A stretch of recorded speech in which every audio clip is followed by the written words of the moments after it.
kama ị ga na-agagharị kịta abalị ọnwa ọfụ na-achọ ebe a na-eme New Month Ritual na ndị otu ya, were aka gị si elu ndị otu gị ite, were aka gị ma elu ndị otu gị salaka, were aka gị kwapụrụ ndị otu gị ibu.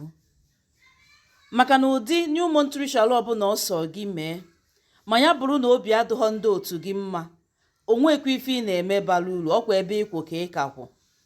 Maka na mgbe ụfọdụ anyị na-abịa enechakọnyọ ndị otu ife a na-akpọ ndị otu, anyị na-enechakọnyọ ya enechakọnyọ. Oge ụfọdụ asị mmadụ jee kwapụrụ ndị otu ibu ọsịtụfịa akwa ọkụ gbagbuo, Chineke ekwekwa na ya enwere ife dịka ndị otu. O nwere onye ọbụla bịara n'ụwa anyị nwere otu. Were aka gị kwapụrụ ndị otu gị ibu, ka ife ike ghara ime gị, ka ife ụbịam ghara ime gị, ka ife alịlị ghara ime gị. Ụdị New Month Ritual ọbụla ọsọ gị mee, ma ndị otu gị obi adịghị ọha mma, imekwata ha ebe ị nọ ka ị nọ.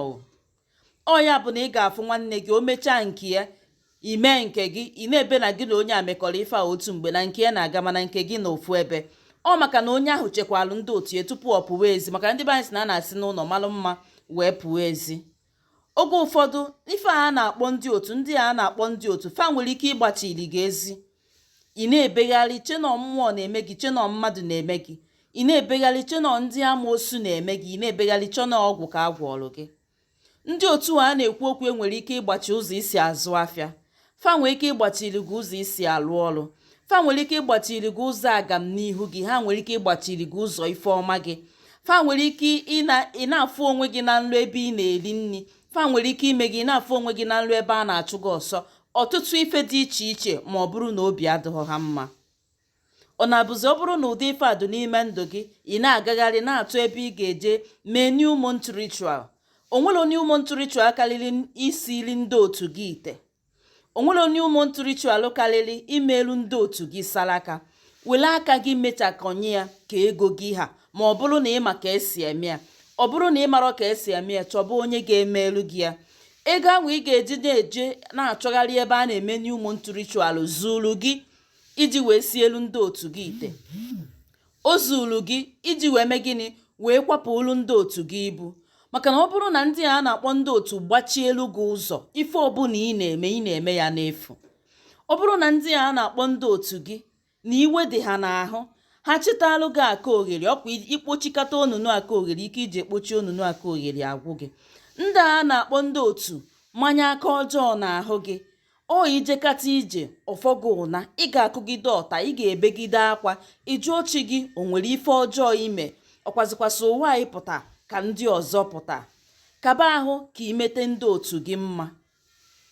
Ego ahụ ị ga-eji na-akwụgharị achọ ebe a na-eme nke a, ebe a na-eme nke ọzọ, ebe a na-eme nke ọzọ, were jee meli ma ife imelu ndị otu gị, ka gị na afa dị n'udo, ka fa nwa aṅụrị. Maka na ọkwa ha nwa aṅụrị, gị wee nwa aṅụrị n'elu ụwa.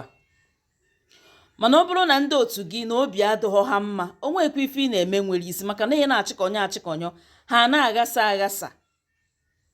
Ị na-eme ka ikpokọnata ka ọ dị mma, fa na-aghasa ka o si ka njọ na enwere ike yara ama na ọha na-eme. Maka na ife a kpọrọ ndị otu anyị na-enechakọnyọ ha anya.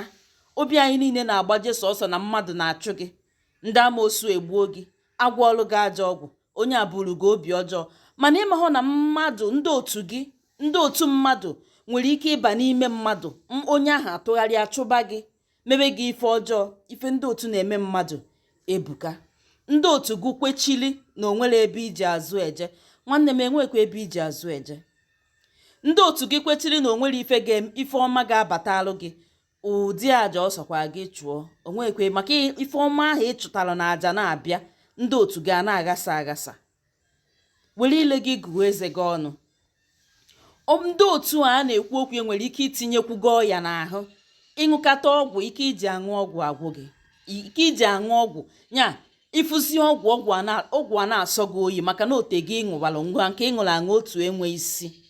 Ọ ya ka o ji adị mma, a na-agwa ndị mmadụ, ọ bụrụ na o nwere ahụ na-aya gị na ijeketego ụlọ ọgwụ, ịṅụkatago ọgwụ, ị daghị afụ uru ọgwụ ị na-aṅụ na-abalụ gị.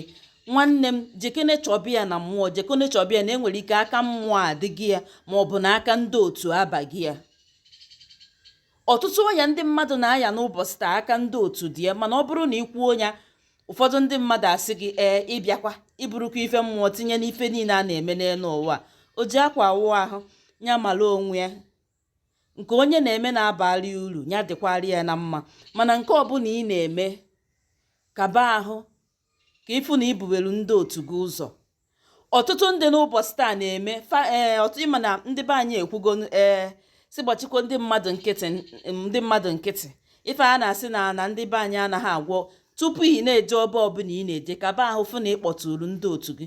Ọ bụrụ na imeghi otu a ijechaa, ọ bụrụ nọọ ndị otu bụ na ha na-eme isi ike, ebe ahụ ị na-eje ya bụ ije ha wụnyelu gị aja na garị. Isiokwu m bụ ife ahụ iji eje achọ ebe a na-eme new moon ritual, welie jee kwapụrụ ndị otu gị ibu, welie jee sielu ndị otu gị ite. O ji akwa awụ ahụ ya mara onwe ya. Ka ọha m otu anọ na-ada ndị gboo bụ afa m. Nyere maka atụsa ozi apịnye aka na akara ịfụnanya, zonye okwu na ngalaba okwu nke ka nke zonyere m okwu na ngalaba okwu, maka na o nwere ike ọ bụrụ okwu ahụ ikwuru ka onye ọzọ ga-afụ o wee baara ya uru. Ọ bụrụ na nke a bụ izi na-esonyere anyị si gị nnọọ n'ọgbakọ a. Ọ bụrụ na esonyebụla anyị na mgbe anyị sigide emedala, echefukwana ife anyị na-eme n'ọgbakọ a bụ ịkwalite ọnọdụ Igbo, asụsụ Igbo, mmekọrịta ahụ na nwanne ya. Ka emesịanụ, onye agha na nwanne ya. Daalụnụ.